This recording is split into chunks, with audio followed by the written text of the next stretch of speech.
प्रधानमंत्री नरेंद्र मोदी ने लगातार तीसरी बार प्रधानमंत्री पद की शपथ ले ली है। एनसीपी को छोड़कर के एनडीए के सभी घटक दलों को मोदी सरकार के तीसरे कार्यकाल में जगह मिली है। एक सीट जीतने वाले जीतन राम मांझी ने मोदी मंत्रिमंडल में कैबिनेट मंत्री के तौर पर शपथ ली है।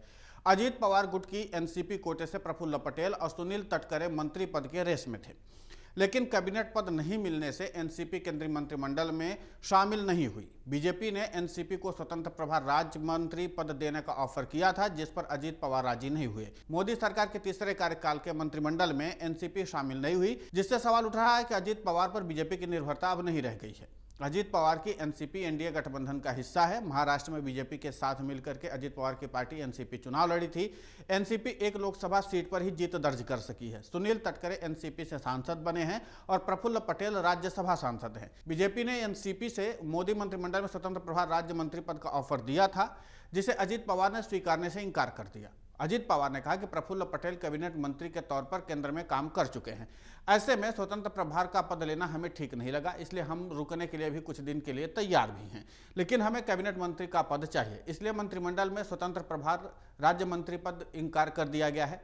एनसीपी नेता प्रफुल्ल पटेल ने यही बात कही है। महाराष्ट्र की सियासत में बीजेपी ने अजीत पवार को जिस राजनीतिक मकसद के लिए साथ लाया था, उसमें वो सफल नहीं रहे। अजीत पवार की एनसीपी ने जिन 4 सीटों पर चुनाव लड़ा, उनमें से उसने केवल एक ही सीट जीता है और कुल मिलाकर के 3.6% वोट शेयर हासिल किया है। महाराष्ट्र की 10 में से 8 सीटें जीतकर शरद पवार ने कौन असली एनसीपी है और कौन नकली एनसीपी, इस बहस को पूरी तरीके से खत्म कर दिया है। ऐसे में अजीत पवार और एनसीपी का सियासी भविष्य अब सवालिया निशान पर खड़ा हो गया है, क्योंकि अब लग रहा है कि अजीत पवार का राजनीतिक भविष्य महाराष्ट्र में थोड़ा सा संकट में दिखाई देता। लोकसभा चुनाव नतीजे के बाद बीजेपी के साथ हाथ मिलाने के बाद अजीत पवार ने दांव न केवल उनके साथ मिलकर के शामिल होने वाले एनसीपी के विधायकों के भाग्य को खतरे में डाल दिया है। इतना ही नहीं, बिहार में एक सीट जीतने वाले जीतन राम मांझी को कैबिनेट मंत्री बनाया गया, लेकिन एनसीपी को मोदी सरकार में कैबिनेट पद की जगह नहीं मिली है, यानी कैबिनेट मंत्री का पद नहीं मिला है। स्वतंत्र प्रभार का ऑफर दिया गया था, इसे एनसीपी ने पहले ही स्वीकार करने से मना कर दिया।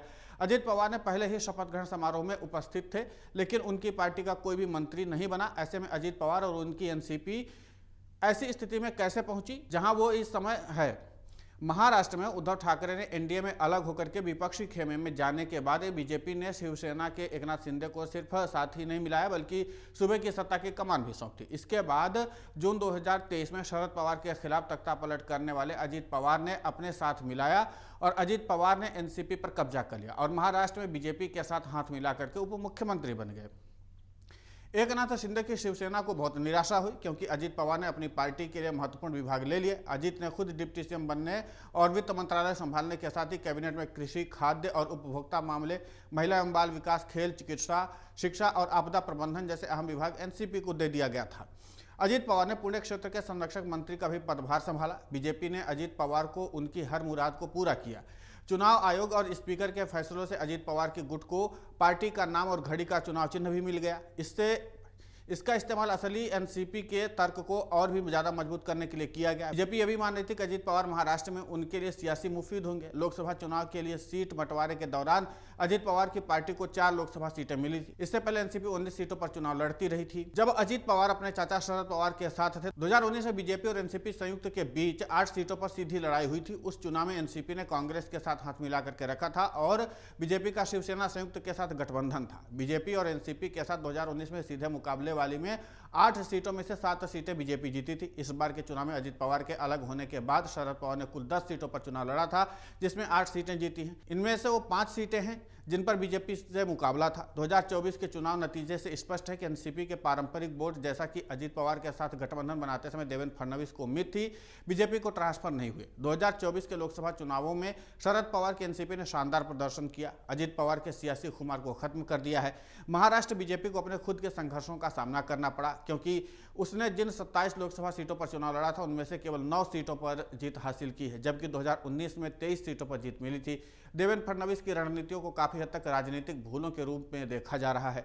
उन्होंने आगामी लोकसभा चुनाव से पहले बीजेपी की किस्मत को पुनर्जीवित करने के लिए पूरी तरह से काम करने के लिए डिप्टी सीएम पद को त्यागने के लिए भी बात कह दी है।